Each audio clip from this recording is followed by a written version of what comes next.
Hello everyone and welcome to the fourth episode of Educational Chess Speedrun, where I go all the way from 400 to 2000 showing you different openings, how to beat opponents of different level. I hope you can learn a lot of new things from the speedrun. Once again, give me any feedback you might have, and let's start by looking and searching for our first opponent. Let's go 3-minute blitz. As usual, we're playing with white piece against 459. And we start with e4. He goes e5, we attack the pawn immediately. And now, yes, he plays knight e6. Some beginner players like to play queen f6, which is a terrible move. Knight c6 is probably the best choice. Bishop c4, activated the bishop and its so-called Italian opening. And d5 right now is a terrible move. Because usually d6 would be considered a good move, but d5 is just not something. Maybe he wants to play d6 but misclick. Because now I think I don't want to take with this e takes d5, because then knight a5, and then if you're familiar with two knights defense, that's actually one of the main ideas. But we'll play bishop d5. The idea here would be to take on c6 and then capture the pawn on e5. He goes knight e4, but I think he kind of forgot that, oh, I actually know what he wants. He wants me to take on e5 and then play queen g5. You know this famous trap? I think it actually works here, but I'll just take on d4. And my next move is just simple castle. And I think I'm up a pawn. Oh, by the way, yeah, knight f6 actually looks a bit scary, but I think I can just get my bishop back. The problem with this knight is that if knight e4 is played, rook e1, and I pin it on e file, and the piece will be simply lost. And my next move is d3. And bishop is deactivated immediately. I go f4. My plan is at some point to play e5 and just, you know, I have some problems developing my, let's say, queen side, because bishop is not developed, but I think I'll resolve this problem by playing knight d2, knight f3, then bishop comes to d2, potentially maybe even bishop trade on this b4 f8 diagonal. He goes rook e8. Now I think queen h4 seems very, very good, just because I'm threatening e5. In case of bishop e2, I go rook e1. In case of bishop h5, and now he is basically telling me, alright buddy, he wants to trap me. He wants to take my queen, but I see that. I won't take your knight. Oh no, my knight, but I take the bishop. And now knight has to move, and then I can just move my queen back, or let's say to h4. Doesn't really matter, and I'm just up a piece. Yes, I'm a bit lower in time, but I don't think it really matters. Knight f6, let's go, queen h3. Queen h3 for the sole reason, let's say queen h4, I just don't want to trade, because he might just start chasing, I'll have to move my queen anyways. But now the idea is to play knight d2, he'll probably go knight rook e3, and I go knight f3, attacking the rook, and then knight jumps to e5 and attacks f7 pawn. Yes, goes this way. I think knight f3 is pretty solid, because once again, maybe the plan is to go simple bishop d2 and then rook e1, and then we slowly start advancing on the king side. We're up a piece, the position is completely winning. I think it will be win number 10 on in our series. But let's see what he plays. The game is ongoing. And now I think we can play bishop f7, attack the rook, and one of the next plans is I might actually go f5. You know why? Because then this knight g5, knight e6 maneuver comes extremely strong. Knight g5, knight e6, and skittish. So it's getting extremely annoying, and I don't see any chance for he goes this way. What if I try to set up a little trap for him? What if I try to do something interesting? Like, I want to obviously go knight g5 fork, so why don't just go, okay, I don't want to come up with any stupid solutions here. I'll just go bishop g6 and then bishop d2, and my next move is rook e1, and I'm basically telling him, buddy, will trade all the rooks on the file, and then I'm just going to be up a piece.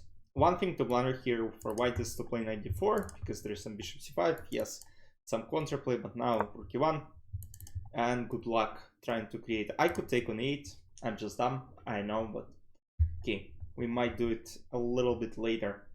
Rook e1, I'll probably just take and trade everything. Sometimes even, let's say, bishop here, I mean, trade it for the rook when there are a lot of checkmate ideas.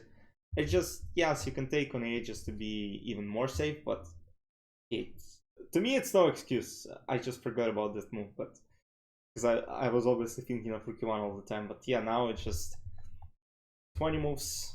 It is a win. I'll put number 10 on the scoreboard because I don't think anything crazy will happen. He goes h5, which is, I mean, not something that kind of weakens the king in a way. I think now I'll just take. My next move is take, and then rook comes to e1, and guess what? Queen is trapped. Queen is trapped, and there is nothing that black can do. Yes, king h2, queen f2, yes, protected himself alone with knight g4, I take on g4. But yeah, queen f2, I kind of missed it. Maybe should have just taken or gone for. Yeah, I mean, there were a lot of ways. Okay, let's go for a new game. It's 10 wins on the scoreboard. Let's start a new game. Okay, we're playing against Spotter, opponent from Denmark, and we will play e5. Because look, I could play c5, I could play anything else, but for now I want to focus on this e5 move. Let's go knight f6, bishop c4. That's the typical beginner mistake. And you will see it very, very often on this level.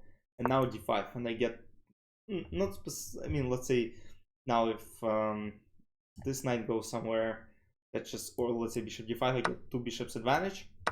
He could play bishop d3, and then okay, it's not a 2 bishops advantage, but black get very comfortable position most of the time. Let's say something like bishop g5, I play f6, kind of setting up this pawn chain. One of the ideas here is it's obvious to play bishop g4, then jump yes f6. I'm not trading this because I want to chase this bishop away. And usually I can also set up little trap. I can go h5, and you know what the idea is? The idea is to play g5, and then to chase this bishop down the board, queen a5. Now I'm basically telling him let's trade, and now g5. And the thing is, h4 is coming, and he has no way to protect this bishop on g3.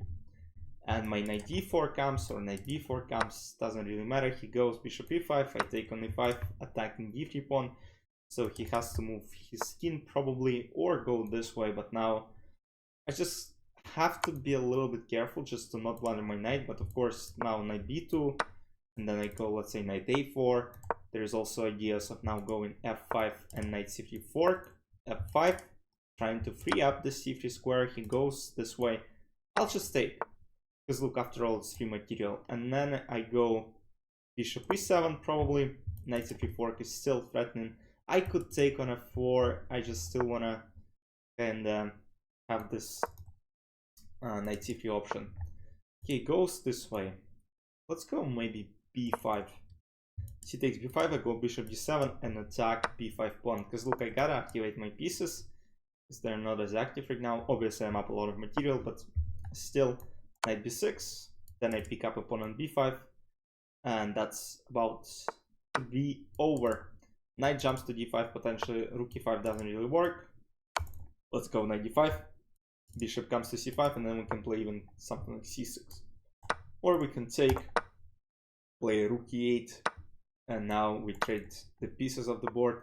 And now look, rook and king are on the same squares. Knights usually forks the pieces on the same squares, and here you can set up a beautiful fork. You can first play bishop a4, attacking this king on this diagonal, and now knight c3 on the same square, on the same light square, and now skittish. And of course you're winning the game. Knight f3, g3 I take, yes, and knight f1. Attacking the pawn, pawn pushes forward, we take, let's go. King b5, I just go rook e6. Yes, or I can play c6, just kinda, you know, make him suffer a little bit. I don't care here too much, I just gotta convert. Let's go. Knight f6, king e6, king d5, king c5, king a5. I'm not sure why he's playing this position, but okay. Sometimes, you know, obviously can stalemate, but it's gonna be extremely hard. Yes, it's win number 11, and we slowly move on to, once again, win number 12. So let's go, new 3 minutes. We're playing against 5-12 opponent. Let's go c5. And let's see what my opponent will do here. We'll play Sicilian in this game because if I played in the last game, I don't want to repeat the openings. I would rather play c5. Maybe next time, you know, we continue with more variety and play something like e6 on the first move. Look, c4, again, I don't think 500 no theory very good because, look, d4 square is weakened. So I immediately try to take some... actually, you know, this move is not bad. Because you want to play bishop b2 and potentially take this. No, but this is not good because now he has to play this. Yes, what if I go queen a5? And now knight d4 is coming, potentially. And he blundered exactly that. Because look, his knight is weakened. And now we use it by playing knight d4. Knight couldn't take because of the pin. So he had to play queen d2 to keep this knight stable. And now bishop c3. I take the knight. I take the piece back. Up a pawn, up in material. Let's say queen cannot go to d2, so knight d2 would be, like, let's say one of the only options. And I might go knight d4, I might go just simple castle. I might go bishop g4 and he out resigns. Okay, I mean, he could have continued playing on. Yeah, but I think it's like Hilton, he thinks that he's playing a strong opponent. Yeah, I mean, he unfortunately made some people quit chess. Oh man. That's a bit disappointing that people don't want to play, but I kind of understand them. Okay, guys, hope you enjoyed this episode. I'll see you in the next one. Bye-bye.